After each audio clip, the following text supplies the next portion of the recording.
Que sepan, no me estoy grabando por vanidad, sino por varias razones. Número uno, para que los hermanos que no están puedan ver el sermón de hoy y para nosotros poder mejorar, porque a veces uno le da unas manías así cuando está hablando en público y no se da cuenta, pero cuando lo ve en video entonces dice, mira, eso tengo que parar de hacer eso. Muy bien, que el Señor los bendiga esta mañana, hermano. Un gran privilegio estar aquí, poder compartir la palabra con ustedes. Vamos a ir al Evangelio de San Marcos.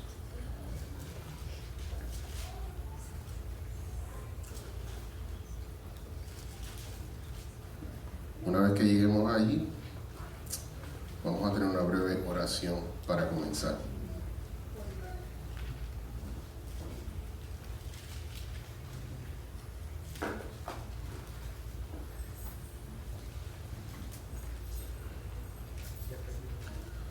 Oremos.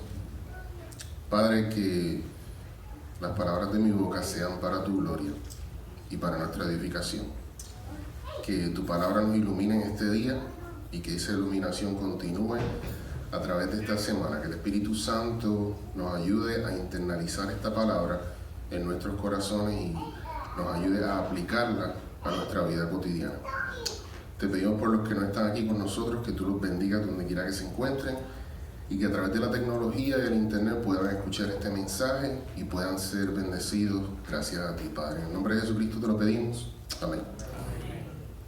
Bien, vamos a comenzar una serie por el Evangelio de San Marcos. Si se han dado cuenta, lo que hemos estado haciendo es que el pastor Lee Elson, predica 2 domingos corridos. Él está a través de su serie Viviendo una vida en confianza. Y entonces vamos a comenzar ahora una serie los próximos 2 domingos a través del Evangelio de San Marcos. Yo voy a estar compartiendo la palabra con ustedes hoy y el hermano Fidia Fernández estará compartiendo la palabra con ustedes el domingo próximo, si Dios quiere. Hoy, como no tenemos mucho tiempo, lo que quiero dar es una vista panorámica, una como vista de vuelo de pájaro a través del Evangelio. Es como si, hay un pastor que usa una ilustración, es como si lo lleváramos por un avión volando sobre el estado de la Florida, viendo dónde están los naranjos, ¿no? Donde se siembran las naranjas. Y primero usted ve cómo se esparcen los naranjos por todo el estado. Y luego tomamos el avión y lo aterrizamos y tomamos un carro y vamos hacia donde están los naranjos. Y usted los ve así a lo lejos y puede apreciar un poco más. Pero entonces nos montamos en un Ford Track, una motorita así, y vamos dentro de los naranjos y nos vamos entre medio de cada árbol y los veo con un poquito más de detalle. Finalmente llegamos al lado de uno de ellos, arrancamos una naranja, la cortamos y nos la comemos. Ese es más o menos lo que queremos hacer hoy día, o comenzar a hacer hoy día. Poco a poco con la palabra, comenzar con una vista panorámica y luego poco a poco ir entrando de lleno en el texto. Es de suma importancia que hagamos esto con la palabra, hermanos, porque el Señor inspiró, el Espíritu Santo inspiró a los autores de la palabra para que la escribieran y para que se estudiara de principio a fin en cada libro. De nada vale cuando cogemos una novela y empezamos leyéndola por el medio, después nos vamos al final, después nos vamos al principio. Y si alguien te pregunta, bueno, ¿cuál es la trama? Pues no sé, de nada vale. Tampoco de nada vale estudiar la palabra así como al azar, que como dice el cuento, ¿no? Que uno va buscando y llega y dice, Judas se ahorcó, y luego sigue buscando, haz tú lo mismo. Entonces tenemos que tener mucho cuidado cómo es que estudiamos la palabra, cómo es que la leemos. Por algo el Señor la inspiró a los autores a que la escribieran en orden y de principio a fin, ¿no? Entonces es importante estudiar los textos, los libros, especialmente los evangelios, de esa manera. ¿Por qué Marcos? Pienso que Marcos es uno de los evangelios más fáciles de entender. Y bueno, como el corazón de la fe cristiana es el Evangelio, pues es bueno empezar por ahí. Y Marcos es el Evangelio más sencillo, más corto, más antiguo. Es muy bueno entonces que comenzamos por ahí y lo vemos bien a fondo. Es fácil cuando uno lee un evangelio el pasarlo por alto. ¿Por qué? Porque uno dice, ay, ya yo conozco esto, ya yo sé todas las historias. Sin embargo, vamos a ver cosas que yo en mi propio estudio me he dado cuenta que no había captado en todos los años que llevo en la fe y leyendo estos evangelios. Cuando me pongo a leerlos con más detenimiento, a estudiarlos, me doy cuenta de cosas que en realidad no había visto antes. Y esa es la belleza de la palabra. Usted puede estudiarla 1001 veces y en cada una de esas veces el Señor le va a hablar de una manera diferente. No es que el mensaje sea diferente, sino que el mensaje va a llegar a su corazón y le va a hablar de una manera que le va a hablar exactamente donde usted está, a la situación donde usted se encuentra. Dicen por ahí que el sueño de cada maestro es que sus alumnos lleguen a ser mejor que él, ¿no? Y yo creo que el sueño de nosotros aquí como mayordomos, como los que estamos compartiendo la palabra, es que ustedes lleguen a conocerla mejor que nosotros. Que ustedes vengan a decir, no, eso no es lo que dice ahí, es esto. Que ustedes puedan llegar a enseñarla, si es que el Señor los mueve a eso. Pero esa es la idea, porque cualquier iglesia que no conoce la palabra es una iglesia que no va a crecer. Puede que crezca en números, puede que crezca en riquezas, pero no va a crecer en el corazón de Dios, que es lo que más importa. Y bien, bueno, hoy quiero darle una breve introducción al Evangelio de San Marcos y quiero ver cómo la estructura narrativa, las enseñanzas de Dios, las doctrinas y la teología bíblica se van desarrollando a través del texto. Vamos primeramente a comparar el Evangelio de Marcos con otros evangelios. Bueno, pues como había mencionado al principio, el Evangelio de Marcos es el más corto. Tiene 16 capítulos. Si comparan con Mateo tiene 28, Lucas tiene 24 y Juan tiene 20. Posiblemente es el primer evangelio que fue escrito más o menos a finales de los años 50. O sea, los primeros evangelios, los 4 evangelios que se encuentran al principio del Nuevo Testamento, no fueron escritos sino hasta más o menos 20 años después de los eventos que se describen ahí. Usted dirá, wow, eso es mucho tiempo. Pero en aquella época, la historia, las tradiciones se transmitían mayormente oralmente. Entonces la gente tenía una capacidad de recordar mucho más desarrollada que la de nosotros ahora. Hoy día, desde que tenemos celulares, se nos olvidan hasta nuestros propios números de teléfono. Hace 20 años, cuando no los teníamos, podíamos decir el nuestro, el de nuestras amistades, así, pero hoy día no sabemos. Tenemos un botón que tiene la cara de la persona, lo apretamos y ya llamamos a la persona. Pero cuando no se usan esas destrezas, pues se pierden. Pero en aquella época no tenían nada de eso. Entonces, tenían una habilidad de recordar detalles, eventos, y poder entonces escribirlo. Y eso es lo que los 4 evangelios son. Comenzaron a escribirse más de 20 años después de los eventos de la vida de Jesucristo. Sin embargo, son un testigo muy preciso de lo que ocurrió en la vida de Jesús. Marcos fue escrito a una audiencia no judía. En contraste con Mateo y Juan, Marcos fue escrito para la iglesia que estaba en Roma. Se piensa, y hablando un poco del autor Marcos, que de hecho se llamaba Juan Marcos, él era el escriba del apóstol Pedro.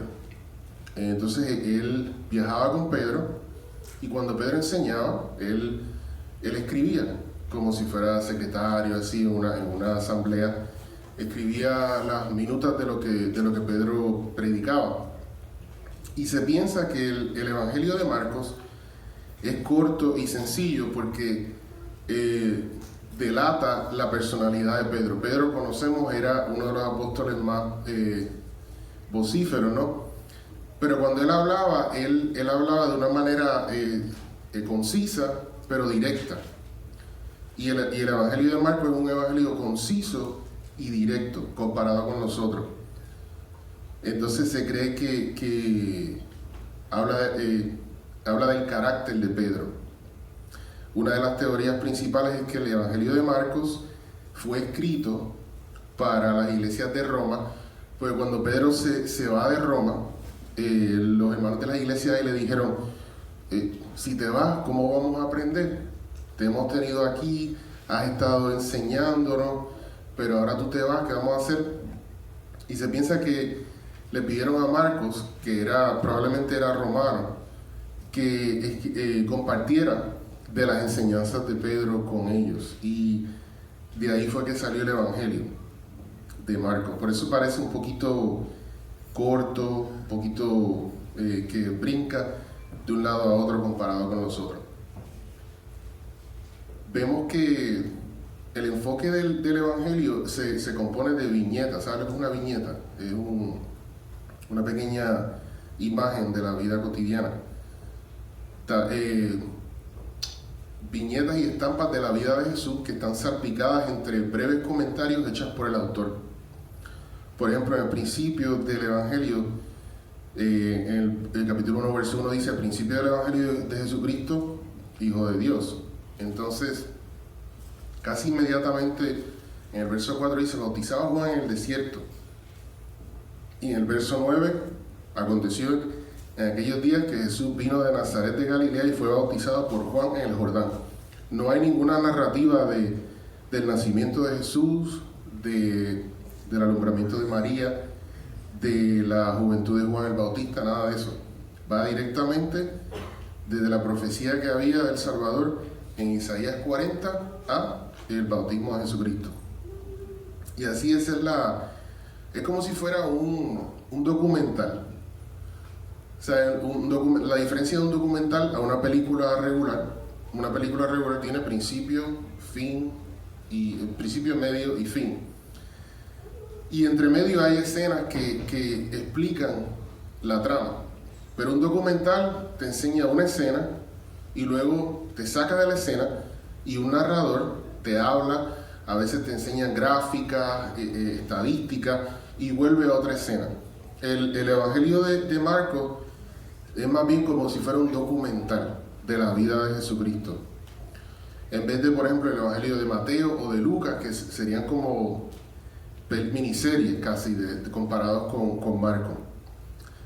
Entonces, por eso fue que escogimos este libro, porque es el Evangelio más sencillo, más directo y uno de los mejores para poder navegar y conocer los temas, la doctrina, la teología que podemos sacar de ahí. ¿Qué conocemos del autor de Marcos? Pues Marcos no era discípulo ni era apóstol. De los 4 evangelios, solamente Mateo y Juan eran apóstoles. Lucas no era apóstol, se piensa que él era ayudante de Pablo, y Marcos era ayudante de Pedro. Solamente Mateo y Juan. Ahora, ellos, siendo ayudantes de estos apóstoles, pasaban todo el tiempo con ellos y escucharon todas las historias de todos los eventos que ocurrieron en la vida de Jesucristo y pudieron entonces escribirlos, ¿no? Pudieron codificarlos, y el Señor, el Espíritu Santo, los inspiró para que sus escrituras se formaran parte de las escrituras, ¿no? de la Santa Biblia. Y como había mencionado antes, probablemente este evangelio fue escrito inicialmente para dejarle a las iglesias de Roma con una enseñanza escrita de lo que había enseñado Pedro en su ministerio apostólico en las iglesias de Roma durante los años 50 después de Cristo. El evangelio se puede dividir en varias partes. Y de acuerdo al comentarista bíblico R.T. France, él lo divide de cierta manera. Él considera el capítulo 1 hasta el versículo 13 como el prólogo, o sea, la introducción al Evangelio, de qué se trata, de quién es la persona central, cuál es la idea central del Evangelio. Luego el primer acto sería en Galilea, el ministerio de Jesucristo en Galilea, desde el desde el capítulo 1, versículo 14 hasta el capítulo 8, versículo 21. Y en el versículo 14, ¿qué es lo que ocurre? Dice así: después que Juan fue encarcelado, Jesús vino a Galilea predicando el evangelio del reino de Dios. O sea, ahí ocurre una transición. Juan había dicho en otros evangelios, él tiene que, ¿qué?, aumentar y yo tengo que disminuir. Y aquí vemos esa transición de nuevo, ocurre así porque ese es el estilo de Marcos, porque probablemente él está escribiendo como Pedro lo hubiese contado. Muchos detractores de la palabra dicen, bueno, es que los 4 evangelios son tan diferentes que se contradicen. En realidad no es así. Si usted se pone a ver cómo es que hace la policía, si hay varios testigos al mismo crimen y todos son sospechosos, los separan, ¿no? Y les preguntan a cada uno, dime qué fue lo que pasó. Y una de las cosas que ellos buscan es que si los 4 o los 5 cuentan la historia exactamente igual, ¿qué es lo que eso prueba? Que están mintiendo, porque se memorizaron la historia. Ahora, si los 4 cuentan la historia con leves diferencias, que se nota que estamos viendo la historia desde 4 puntos de vista, entonces ya eso hace que se vea más genuino. Porque el ser humano no es así. Tú puedes poner a 2 personas, un matrimonio, que sean testigos del mismo evento, y luego los separas y que te cuenten lo que pasó. Raras veces van a usar las mismas palabras, las mismas expresiones, el mismo sentir para explicarte lo que ocurrió. Y de la misma manera, así son los 4 evangelios. Mateo es un enfoque casi totalmente judío, porque él lo que quería era enseñarle a su gente que Jesucristo era el Mesías, que había sido prometido. Por eso usa la genealogía, por eso tiene tantas referencias judías. Juan tenía un enfoque teológico, porque Juan escribió su evangelio casi 40 o 50 años después que se escribió Marcos y Lucas y Mateo. Entonces ya esos evangelios estaban circulando. Él probablemente pensó, bueno, ¿para qué voy a escribir otra cosa más biográfica? El Señor lo inspira entonces a escribir un evangelio más teológico, que comienza con en el principio era el verbo, y el verbo estaba con Dios, y el verbo era Dios. Lucas, siendo médico, escribió un evangelio más sistemático. De hecho, Lucas escribió Lucas y Hechos. Y los teólogos tratan a Lucas y a Hechos como una película en 2 partes. El evangelio de Lucas y luego Hechos, que le sigue. Escritos a un personaje llamado Teófilo, ¿no? Y entonces, Marcos es diferente en el sentido de que está escrito para una audiencia no judía y en el estilo de como probablemente predicaba o hablaba Pedro. Es bueno aprender a apreciar cada evangelio por sí solo, por lo que contribuye. Estoy seguro que aquí habrá personas que tengamos un evangelio favorito, a lo mejor casi todo es Juan o Lucas, pero cada uno trae algo diferente, una perspectiva diferente de los mismos eventos. Y no es que se contradigan, es que simplemente son testigos y no testigos de los eventos que ocurrieron, y te dan una imagen más clara, más precisa de lo que ocurrió. Porque no todo el mundo se enfoca en las mismas cosas, no todo el mundo ve las mismas cosas, no todo el mundo es afectado de la misma manera por los eventos que testifican, aunque estén parados el uno al lado del otro. Bueno, el primer acto ocurre en Galilea, desde el verso 1.14 hasta el verso 8.21. El segundo acto comienza en el verso 8.22, y si vamos ahí, podemos ver que hay otra transición.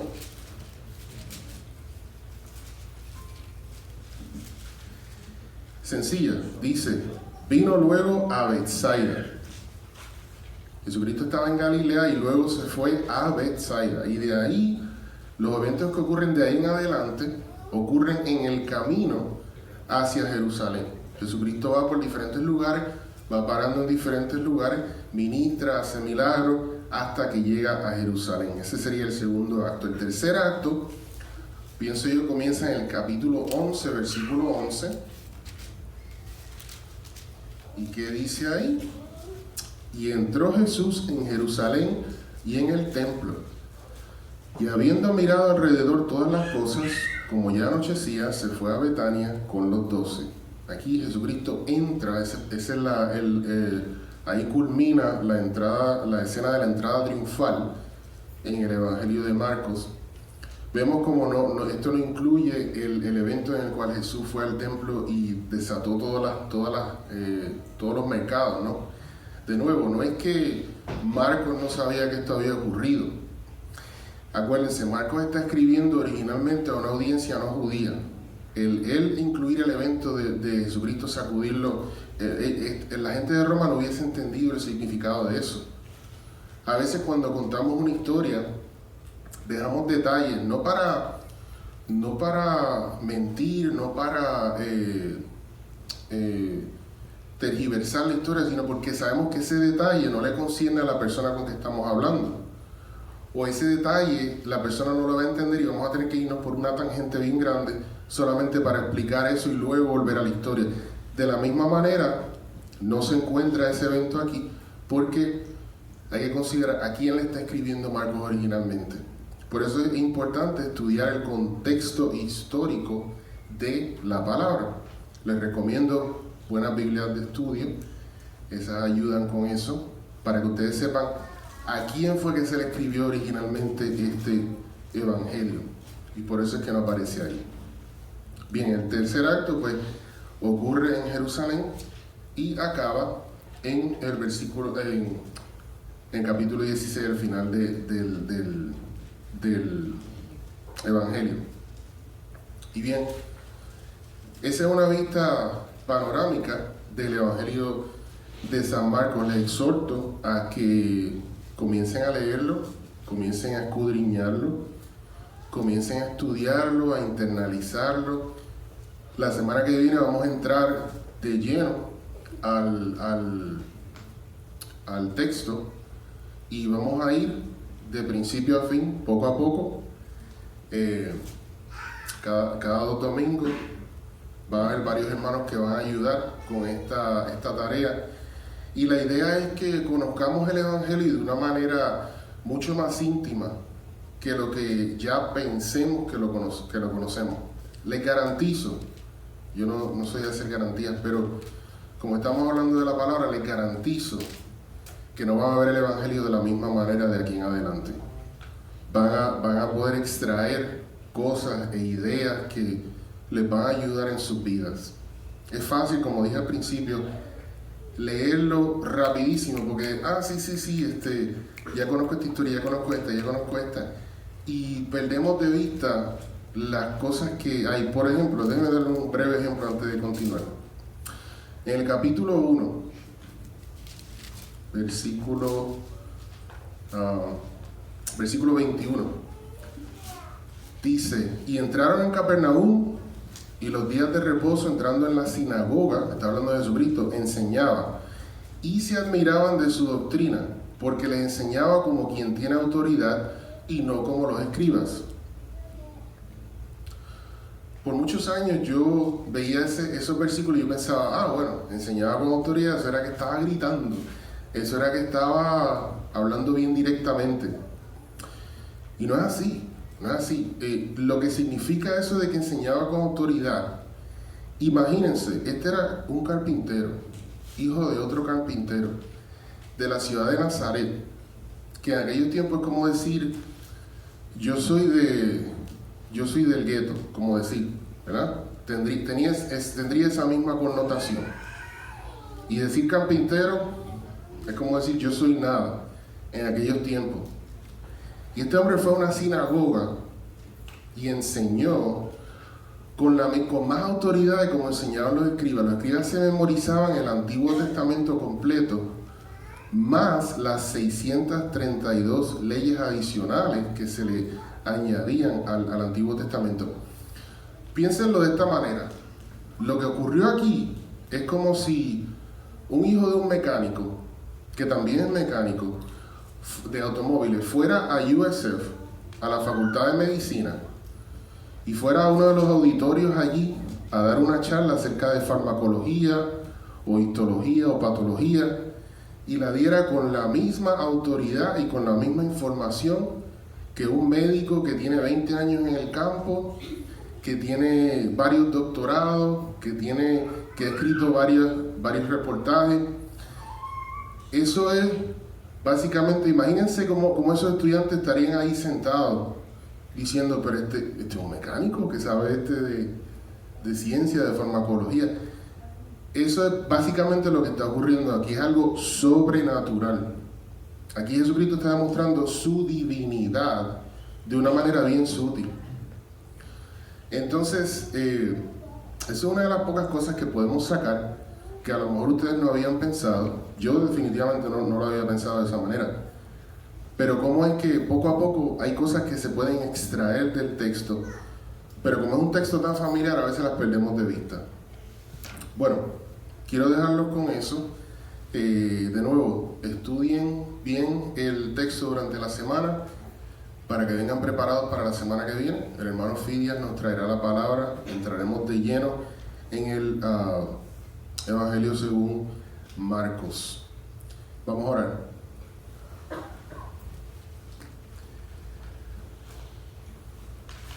Padre, queremos exprimir tu palabra como una esponja, sacarle todo el jugo que esté dentro de ella. No queremos dejar ni una gota, Padre. Ayúdanos diariamente a poder sacar provecho de diferentes maneras de los textos que estamos estudiando. Como te pedí al principio, Padre, que tu palabra perdure en nuestros corazones, que tú nos des el deseo de abrirla y leerla y estudiarla diariamente, porque en sus páginas se encuentran las respuestas a todas las preguntas fundamentales que tenemos, a todos los problemas que tenemos.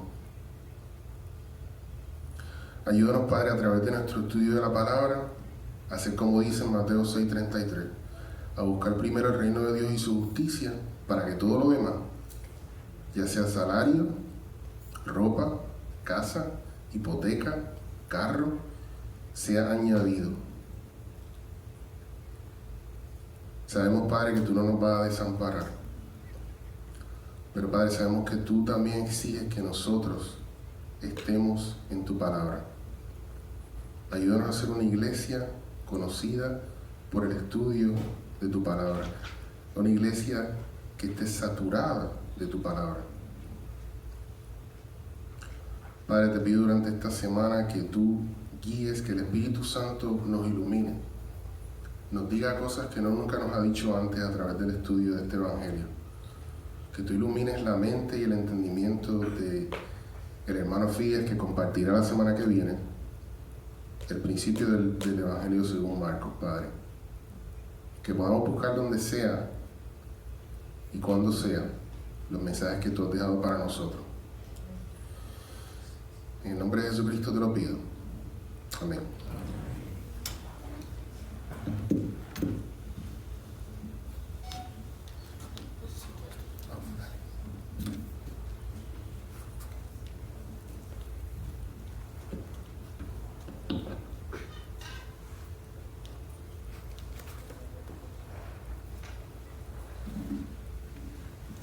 Muy bien, mis queridos hermanos, gracias hermano Marcos, José Marcos, estudiar Marcos, ¿no?